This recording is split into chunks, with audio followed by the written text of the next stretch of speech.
अब आगे देखिए क्या कह रहे हैं परमात्मा। एक बहुत ही अच्छा टॉपिक है भाई और बहनों, हमारा विश्वास बढ़ेगा देखना। यानी उस समय उस कबीर परमात्मा ने ईसा मसीह के रूप में स्वयं वो कब आएंगे ये तो आपने देख लिया, परिस्थितियां कैसे बिगड़ेंगी, दुनिया का क्या होगा। अब आने के बाद में, हिसार जेल से आने के बाद में परमात्मा किसको अपना उत्तराधिकारी नियुक्त करेंगे, उसके क्या लक्षण होंगे, वो क्या होगा, कैसा होगा, ये बात भी परमात्मा ने इसी बाइबल में लिखी हुई है। ये वीडियो समाप्त होने के बाद में इन पेजों की फोटो खींच के मैं डिस्क्रिप्शन बॉक्स में डाल दूंगा, क्योंकि मेरा तो फेसबुक पे पेज है पवन दास इज लाइव, फेसबुक पे डिस्क्रिप्शन होता नहीं, इसलिए वीडियो के टाइटल में मैं एक पीडीएफ बना के डाल दूंगा, आप पढ़ लेना। आगे क्या लिखा हुआ है पेज नंबर 41 पर, विश्वास योग्य दास और दुष्ट दास, क्योंकि भविष्यवाणी संत रामपाल जी भगवान पे है, तो संत रामपाल जी की संगत में ही ये छटनी होनी है। परमात्मा किसी जगत वाले को तो बनाएंगे नहीं अपना विशेष, अपने चरणों का सेवक, उसी को बनाएंगे जो उनकी संगत में होगा, जो उनके ज्ञान को समझ रहे होंगे। तो क्या कह रहे हैं, विश्वास योग्य दास और दुष्ट दास, यानी आने वाले समय में संत रामपाल जी भगवान अपने किन भक्तों को, अपने किस भगत को अपना साम्राज्य सौंपेगा, परमात्मा उसको विश्वास के योग्य उसको पाएगा, उसके हाथों में परमात्मा वो पावर देगा। विश्वास योग्य दास और दुष्ट दास स्पष्ट लिखा हुआ है। सूरज और धरती टल सकती है, ये वचन नहीं टलेगा। अतः वह विश्वास योग्य और बुद्धिमान दास कौन है जिसे स्वामी ने अपने नौकर चाकरों पर सरदार ठहराया कि समय पर उन्हें भोजन दे। अब भगत भोजन कहां से देगा, यहां भोजन की बात है, आत्मा की खुराक, आत्मा की खुराक। क्या कह रहे हैं, अतः वह विश्वास योग्य और बुद्धिमान दास कौन है जिसे स्वामी ने अपने नौकर चाकरों पर सरदार ठहराया। अपने नौकर चाकरों पर सरदार ठहराया, यानी अपने भक्तों पर। जैसे एक क्लास में 100 बच्चे होते हैं तो टीचर उनमें से एक को मॉनिटर बना देता है, यानी अपने नौकर चाकरों के ऊपर सरदार बनाना, मॉनिटर बना देना। अतः वह विश्वास योग्य और बुद्धिमान दास कौन है जिसे स्वामी ने अपने नौकर चाकरों पर सरदार ठहराया कि समय पे उन्हें भोजन दे, समय पे उनको आत्मा की खुराक दे, समय पे उन भाई बहनों को परमात्मा के विषय में बताए, उनकी महिमा करे। असली भगवान कौन है, वो कागज की फोटो है या हमारे गुरुजी हैं। सात संगतियों के माध्यम से मालिक की आत्माओं को आत्मा की खुराक दे, उनके विश्वास को जो है वो दृढ़ करे, एक परमात्मा की उनको भक्ति बताए, एक के साधे सब सदे। दादा गुरु की भी जो है वो मतलब फोटो हटवा दे, गरीबदास जी की भी फोटो हटवा दे, सारी वो पंडित जो है चिदानंद की फोटो भी हटवा दे, उन सब के जयकारे लगवाना भी हटवा दे, केवल अपने गुरुदेव का जयकारा लगेगा। घर में अपने गुरुदेव की फोटो होगी, गुरुदेव के अलावा किसी से कोई डिमांड नहीं करनी, गुरुदेव का ही हमने जो है प्रकट दिवस मनाना है, ना तो गरीबदास जी का मनाना, ना हमने वो दाढ़ी मूछ वाली फोटो का मनाना। यानी आत्मा की खुराक उस परमेश्वर के आदेश अनुसार। अतः वह विश्वास योग्य और बुद्धिमान दास कौन है जिसे स्वामी ने अपने नौकर चाकरों पर जो है वो सरदार ठहराया कि समय पे उन्हें भोजन दे। धन्य है वह दास जिसे उसका स्वामी आकर ऐसा ही करता पाए। यानी धन्य है वो भगत जब उसका गुरु जेल से बाहर आए तब भी उस भगत को ऐसे ही भाई बहनों को समझाता हुआ पाए, ऐसे ही वो अपने भाई बहनों के विश्वास को बढ़ाता रहे, ऐसे ही उनको आने वाले समय की जानकारी देता रहे, उनको बचने के तौर तरीके बताता रहे। हमने मर्यादा नहीं तोड़नी है, हमने जो है हमने क्या करना है, हमने कैसे बचना है, हमने कैसे अपने गुरुदेव को जो है वो प्रसन्न करना है, कौन सी उन बातों को उन हरकतों को छोड़ देना है अब कि जिन बातों से गुरु दुख पावे, उन बातों को जो है वो दूर भगावे। तो कहते हैं कि धन्य है वो भगत वो दास जब उसका गुरु जेल से बाहर आए, वो परमात्मा आए, उस समय भी उसको उस दास को उसी सेवा में लगा हुआ पाए, संगत को आत्मा की खुराक देता हुआ पाए। धन्य है वह दास। देखो ये भविष्यवाणी आज नहीं लिखी गई, बाइबल आज नहीं लिखी गई, और ये ईसा मसीह उस समय बैठ के अपने भक्तों को और आगे की जानकारी दे रहा कि उस समय ऐसा होगा। धन्य है वह दास जिसे उसका स्वामी आकर ऐसा ही करता पाए। मैं तुमसे सच कहता हूं वह उसे अपनी सारी संपत्ति पर अधिकारी ठहराएगा, वो कबीर परमात्मा, वो कल्कि भगवान, वो सतगुरु रामपाल जी भगवान उस ऐसे दास को आने के बाद अपनी सारी संपत्ति का अधिकारी बनाएगा। मैं तुमसे सच कहता हूं, यानी जोर देके कह रहे हैं परमात्मा, मैं तुमसे सच कहता हूं वह उसे अपनी सारी संपत्ति पर अधिकारी ठहराएगा। अब देखना, यहां तक हो गई। अब उसके बाद में दुष्ट दास कौन होगा? भाई और बहनों, एक एक चीज परमात्मा की संगत पे, एक एक चीज। ऊपर इसमें हेडलाइन में क्या है जो दास ने रखा है? विश्वास योग्य दास और दुष्ट दास। तो विश्वास योग्य दास कौन होगा उसके बारे में तो संकेत दे दिया, समझदार भाई बहन तो समझ गए होंगे। अब दुष्ट दास कौन होगा, अब देखिए उसके बारे में क्या लिखा हुआ है। परंतु यदि वह दुष्ट दास सोचने लगे कि मेरे स्वामी के आने में देर है और अपने साथी दासों को पीटने लगे। पुण्यात्माओं, कितने डंडे मारे इन्होंने दास को, कितनी बार इन्होंने मारने का प्रयास किया। मेरे घर में घुस के मेरे बच्चों को, परमात्मा के बच्चों को रसोई में बंद करके फिर इन्होंने 8-10 लोगों ने, लफंगों ने, इन सारनामियों ने इस दास के ऊपर जानवर की तरह इन्होंने जो है वो डंडे बरसाए थे 2016 में। उसके बाद हम लोग मध्य प्रदेश में गए, विष्णु साहू ने कैसे मेरे को लठों से मारा, और जगह जगह जो सात संगतियां होती हैं कैसे हमारे भाई बहनों को ये पीटते हैं ये लोग। तो ये हैं वो दुष्ट दास। सतलोक आश्रम मैनेजमेंट हरियाणा वाले, गुरुदेव का ये कलयुगी परिवार, ये है वो दुष्ट दास। परंतु यदि वह दुष्ट दास सोचने लगे कि मेरे स्वामी के आने में देर है, इनको डर नहीं है, क्योंकि संत रामपाल जी को डबल उम्र कैद हो चुकी है, आजीवन। अब जिन्होंने भगवान मान लिया उनको तो विश्वास है कि परमात्मा ये तो आएगा। अब इन लोगों ने इतना पाखंड क्यों शुरू कर दिया संत रामपाल जी के परिवार वालों ने? क्योंकि इन्होंने गुरु को भगवान माना नहीं। गुरु मानुष कर जानते वो नर कहिए अंध, ओवे दुखी संसार में आ गए यम के फंद। जो गुरु को भगवान नहीं मानेगा उसको विश्वास नहीं हो सकता। दीपक तले हमेशा अंधेरा होता है, घर का जोगी जोगना बाहर का जोगी सिद्ध होता है। तो इन लोगों ने क्या सोच के पाखंड शुरू कर दिया? संगत को मूर्ख बना के इन्होंने आश्रम अपने धार्मिक धंधे के लिए जो है इन्होंने खोल लिए, और इनको कोई ज्ञान से मतलब नहीं, कोई भक्ति से मतलब नहीं, केवल पैसा दो आओ, ज्योति पाठ ज्योति पाठ ज्योति पाठ ज्योति पाठ। चाहे तुम बीड़ी पियो, चाहे तुम गहना पहनो, कोई मर्यादा नहीं, कोई वहां परमात्मा की कोई ज्ञान चर्चा नहीं। तो क्या कह रहे हैं?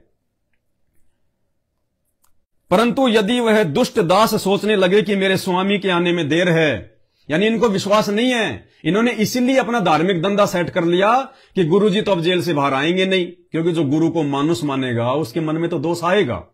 तो इन्होंने सोच लिया, गुरुदेव के परिवार ने सोच लिया कि भाई संत रामपाल जी तो अब जेल से बाहर आने नहीं, उन पे तो डबल उम्र कैद की सजा हो चुकी है, और आने होते तो कोई चमत्कार होता, कोई शक्ति होती तो 2-4 महीने में आ जाते। अब तो 9 साल बीत गई, अब तो संत रामपाल जी जेल से बाहर आने नहीं। तो भविष्यवाणी के अनुसार क्या कह रहे हैं? दास, यहां स्पष्ट शब्द लिखा हुआ दास, क्या? विश्वास योग्य दास और जो है दुष्ट दास है। यानी ये जगत की बात नहीं हो रही, जगत कभी दास नहीं हो सकता जब तक मालिक की वो शरण में ना आए। तो सुयोग्य दास के बारे में यहां परमात्मा ने संकेत कर दिया, और दुष्ट के बारे में संकेत कर दिया कि वो ये सोचेगा कि अभी संत रामपाल जी नहीं आएंगे, अभी नहीं आएंगे, उम्र कैद होगी, अब नहीं आएंगे। तो क्या कह रहे हैं? परंतु यदि वह दुष्ट दास सोचने लगे कि मेरे स्वामी के आने में देर है और अपने साथी दासों को पीटने लगे, भक्तों की पिटाई करने लगे। तो कितने भक्तों को पीटा इन्होंने? दिल्ली की सात संगति में पुलिस वालों को बुला के मैनेजमेंट वालों ने पीटा। दास के ऊपर 2-2, 3-3 बार जानलेवा हमले हुए, गाड़ियों की धमकियों की तो कोई गिनती नहीं है। और हमारे भाई बहनों की पिटाई, और पियक्कड़ों के साथ खाए पिए, शराबियों के साथ खाने पीने लग जाएंगे वो दुष्ट। तो भाई और बहनों, इन आश्रमों में जिन राजनेताओं को बुलाया जाता है, भंडारे के विषय में गांव गांव में जाके रुक के मरवाए जाते हैं। माइक पर लोगों से गांव में खड़ा होके कहलवाया जाता है कि सुनियो गांव वालों, सुनियो। कोई ज्ञानवान के लिए नहीं, सत्संग सुनने के लिए नहीं, सुनियो भाई गांव वालों, संत रामपाल जी का धनाना आश्रम में भंडारा है, पूरा गांव चुल्ला नहीं उतायो भाई, चुल्ला नहीं उतायो, सारे के सारे आयो भाई, देसी घी का भंडारा है, लड्डू जलेबी का भंडारा है भाई, पूरा गांव आयो भाई, पूरा गांव। दास के पास में एक वीडियो है, आपको दिखा रहा है भाई बहनों, क्योंकि भविष्यवाणी परमेश्वर की हुई है, झूठी नहीं हो सकती। पुण्यात्माओं सुन लेना, ये रुक के मरवाए जाते हैं, जगत वालों को उन आश्रमों में बुलाया जाता है। अब वो कौन जगत वाले, कौन? वो पियक्कड़, वो शराबी, नशेड़ी जगत है, वो भगत नहीं है। तो कहते हैं वो दुष्ट दास वो पियक्कड़ों के साथ में खाने पीने लग जाएंगे। तो आश्रम में सब लोग एक ही भंडारे में खाना खाते हैं, वो शराबी भी पास में बैठ के खा रहा है, वो नशेड़ी भी वो पास में बैठ के खा रहा है, और वो भगवान के बच्चे भी जिनको अभी तक मालूम नहीं है इस मैनेजमेंट की सच्चाई, उनको भी साथ में बैठा के खिलाया पिलाया जा रहा है। और खुद ये सतलोक आश्रम मैनेजमेंट वाले उन शराबियों को, उन पियक्कड़ों को, उन नशेड़ियों को सोफे पे बैठाते हैं, एसी के जो है कमरों में बैठाते हैं, उनके साथ में नाश्ता करते हैं, खाना खाते हैं, भगतों से ज्यादा उनको इज्जत देते हैं। तो बाइबल की भविष्यवाणी क्या कह रही है? वो दुष्ट दास भगतों को मारेंगे, पीटेंगे और नशेड़ियों के साथ में खाना खाएंगे, पिएंगे, बैठेंगे। जबकि संत रामपाल जी ने क्या बताया? अगर तू मेरा भगत है और अगर तू मेरे वचन पे चल रहा है, तो कहते हैं जगतकार भगत का तो 36 का आंकड़ा होता है, विचार मिल ही नहीं सकते। अगर कोई असल में संत रामपाल जी का भगत है तो जगत के साथ उसके विचार मिल ही नहीं सकते, उसके रिश्तेदारों के साथ उसके विचार नहीं मिल सकते। जगत का भगत का 36 का आंकड़ा। और क्या कहा परमात्मा ने? दुनिया सेती दोस्ती और पड़े भजन में भंग, एकाएकी राम से या साधु के संग। गुरुदेव कहते हैं जगत वालों के साथ अगर तुम्हारी यारी दोस्ती हो रही है, तुम उनके साथ में उठ रहे हो, बैठ रहे हो, उनके साथ में तुम्हारी अच्छी खासी जो है मतलब निभ रही है, समझ लेना तुम भक्ति के आसपास भी नहीं हो। तो भाई और बहनों, जगत वालों से दूर कौन है? साध संगत वाले, अपने नियम धर्म पे रहते हुए। और देखो ये कैसे रुक के मरवाते हैं उन नशेड़ियों को, उन पियक्कड़ों को बुलाते हैं उन आश्रमों में, फिर शराबियों के साथ बैठते हैं, खाते हैं, पीते हैं। सुनिए, सूचना सुनियो, धनाना गांव में 6, 7, 8 तारीख का देसी घी का भंडारा है और आख्या का और दाता फरी चक्कप है। जो किसी ने जाना हो मंदिर मास्टर के पहुंच जाइयो, माता दो रहे। सुन लिया? सूचना सुनियो, धनाना गांव में 6, 7, 8 तारीख का देसी घी का भंडारा है और आख्या का और दाता फरी चक्कप है। जो किसी ने जाना हो मंदिर मास्टर के पहुंच जाइयो, माता दो रहे।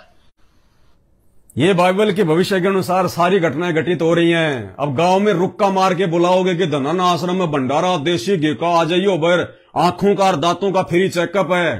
अरे वो तो जगत है, वो तो नशा भी करता है। हरियाणा में तो सबसे ज्यादा हुक्का पीते हैं, तंबाकू पीते हैं, शराब पीते हैं।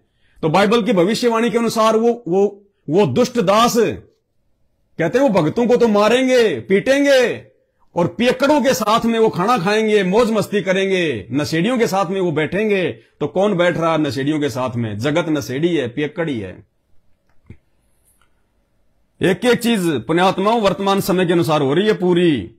परंतु यदि वह दुष्ट दास सोचने लगे कि मेरे स्वामी के आने में देर है और अपने साथी दासों को पीटने लगे, हम उनके साथी तो हैं, हम सब एक ही परमात्मा के बच्चे तो हैं, लेकिन जब हम सच्चाई पे चले, हम गुरुजी के वचन पे चले, हमने मैनेजमेंट का साथ छोड़ा, उनके पाखंड को, उनके अज्ञान को संगत के सामने गुरुदेव के ज्ञान आधार से उजागर करना शुरू किया, तो उनका धार्मिक धंधा बंद होने लगा, ज्योति पाठ के पैसे जो है कम आने लगे, तो उन्होंने हमारे ऊपर हमले करने शुरू कर दिए, हमारी साथ संगतियों पे उन्होंने हमले करने शुरू कर दिए।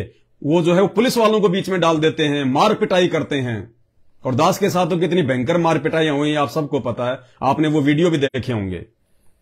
परंतु यदि वह दुष्ट दास सोचने लगे कि मेरे स्वामी के आने में देर है और अपने साथी दासों को पीटने लगे और पियक्कड़ों के साथ खाए पिए, तो उस दास का स्वामी ऐसे दिन आएगा जब वह उसकी बाट न जोता हो।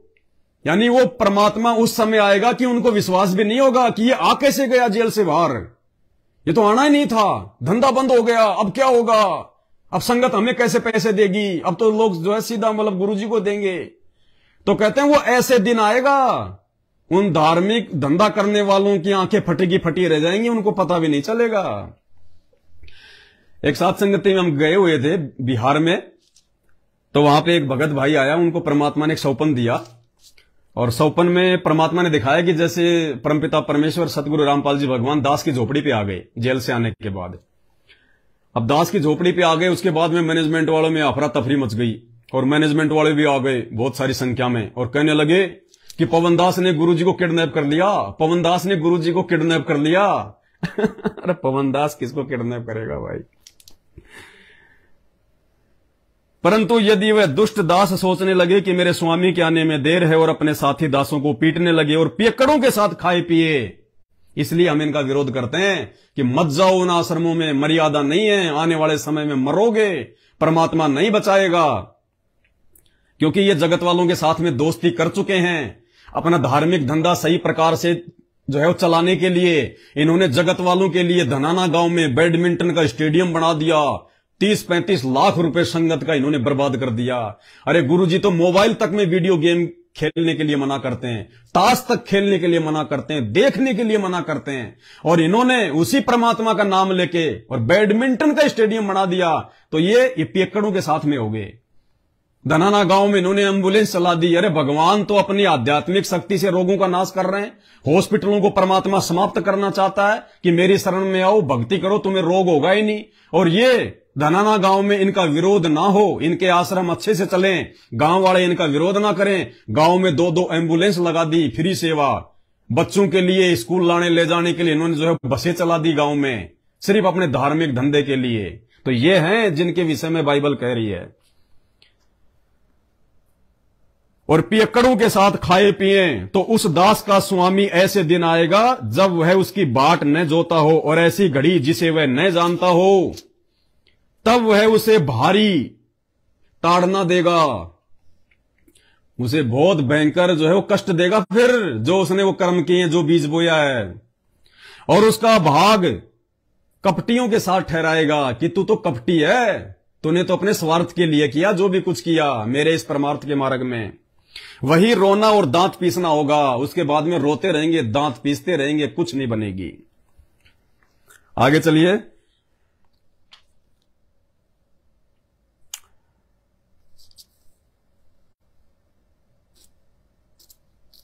अंत में पेज नंबर 43 पर न्याय का दिन, पुण्यात्मा तोड़ पाड़ दिया, तोड़।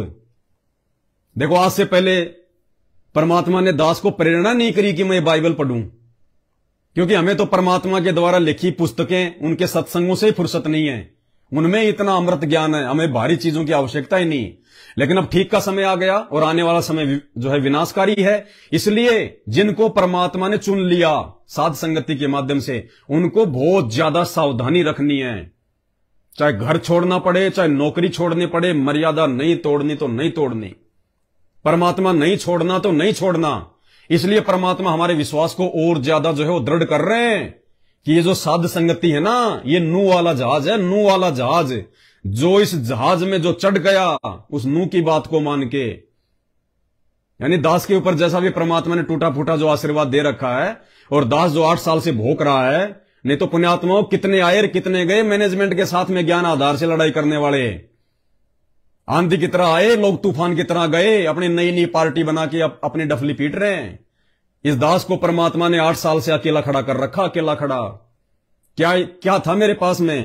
आज आप लोगों को मैनेजमेंट सही है या गलत है, इस चीज के सैकड़ों प्रमाण दे दिए। 9 साल पहले जब दास को परमात्मा ने मैनेजमेंट के खिलाफ खड़ा किया था, मेरे पास में तो एक भी सबूत नहीं था। फिर मैं किस आधार पे खड़ा था? केवल गुरुदेव भगवान के आशीर्वाद के आधार से। आप लोगों के पास तो इतने ऑडियो वीडियो मैनेजमेंट के ये कर्म कुकर्म दुनिया भर के आपके सामने हैं, इसलिए आपको यकीन हो रहा है कि हाँ ये पवन दास सही कह रहा है, साथ संगति सही है। जबकि 9 साल पहले क्या था? गुरुजी का वो वीडियो भी नहीं था जो जेलदास के समय कहा था कि ये समिति मेरी नहीं है, ये गुंडे मेरे नहीं है। वो वीडियो भी दास के पास तो बाद में आया था, जब मध्य प्रदेश में मेरे ऊपर वो लठ पड़ लिए थे। तो दास को तो भगवान ने अपने आशीर्वाद से खड़ा कर रखा है, वरना इस मैनेजमेंट के सामने खड़ा होने की किसी की हिम्मत नहीं है। जिन्होंने जेल तक करवा दी, मार लिया, पीट लिया, हर प्रकार से मेरे को गुरुद्रोही फलाना। और देखो ये कितनी बड़ी मेहर है परमात्मा की, सच्चाई ये होती है। आज कितने ऑडियो वीडियो आ गए, कितने लाइव वीडियो आ रहे हैं जेल से। वीडियो में जो है परमात्मा जो है उन आश्रमों में सबको जो है दर्शन दे रहे हैं, और क्या कह रहे हैं कि वो पवन दास गुरुद्रोही है, गुरुद्रोही है। ये खेल है, परमात्मा की लीला है, हम तो जानते हैं परमात्मा की। मालिक ने जिसको जितनी चोट मारनी होती है, जिसका कोई औजार बनाना होता है, तो कितना बोला जा रहा है। वर्तमान में भी हिसार जेल से जो ऑडियो आ रही है, जो वो सत्संगों वाली, उनमें भी आपको कई बार ये जिक्र मिल जाएगा कि वो गुरुद्रोही, वो गुरु बन गया पवन फलाना। वो गुरुद्रोही है, उसका साथ छोड़ दो, फलाना दिखना। उसके बावजूद भी, क्योंकि परमात्मा जिनको चुन लेता है वही उनको सद्बुद्धि देता है। पुण्यात्मा, ये सारी चीजें सुनने के बाद भी फिर भी आप लोग साथ संगति का साथ नहीं छोड़ रहे। क्यों? क्योंकि परमात्मा ने आपको जो है वो चुन रखा है। अंदर से हिम्मत आपको गुरुजी दे रहे हैं कि बेटा सच्चाई वही है, बाकी मेरे खेल अटपटे हैं। मुझे तो दोनों तरफ से अपने बच्चों को संभाल के रखना है। मैनेजमेंट के पीछे जो आत्माएं जो फंसी पड़ी हैं उनको भी तो संभाल के रखना है। अगर संत रामपाल जी, वो तो अंतर्यामी भगवान है, जब हमें इनके इतने कुकर्मों का पता चल रहा है, दिन रात अखबार में आती हैं इनकी सारी ये घटनाएं हैं, तो वो तो अंतर्यामी भगवान है, उसको तो वो जो है पल पल का पता है इनकी हरकतों का, ये क्या सोच रहे हैं और ये क्या कर रहे हैं। संत रामपाल जी अगर एक भी ऑडियो वीडियो में ये कह दें कि ये मैनेजमेंट ये गलत है, ये मेरे परिवार वाले गलत कर रहे हैं, मैंने कब कहा कि बैडमिंटन बनाओ? अरे मैं यहां पे भक्ति करवाने आता हूं, रो रो के टाइम पास करो, ताश तक खेलने के लिए मैंने मना कर दिया और तुम ये बैडमिंटन बना रहे हो। इस प्रकार से जो ये राजनीतियां कर रहे हैं, कभी कांग्रेस को वोट, कभी बीजेपी को वोट, खुल के प्रचार प्रसार कर रहे हैं। अगर संत रामपाल जी जरा सा भी इनको धमका दें तो मालिक को पता है कि ये मूर्ख हैं, ये काल के एजेंट हैं। इनके पीछे जो संगत भोली भाली बेचारी जो अभी जुड़ी हुई है, जिनको सच्चाई का नहीं पता, ये संगत को डाइवर्ट कर देंगे। मेरे प्यारे बच्चे जो है ना वो डूब जाएंगे, वो काल के हत्थे चढ़ जाएंगे कि भाई गुरुजी का परिवार ही ऐसा है, गुरुजी को तो अपने परिवार पे विश्वास नहीं है। जब गुरुजी का परिवार ही ऐसा कर रहा है तो फिर क्या है, फलाना दिखना, ये लोग संगत को डुबो देंगे। इसलिए परमात्मा दोनों तरफ से अपने बच्चों को संभाल के रखता है, और जो उनमें अच्छी आत्माएं थी जिनको परमात्मा ने चुन रखा है, उनको मालिक ने दूसरे ग्रुप में भेज दिया, साथ संगति में भेज दिया परमात्मा ने, उनकी परमात्मा भक्ति बनवा रहे हैं।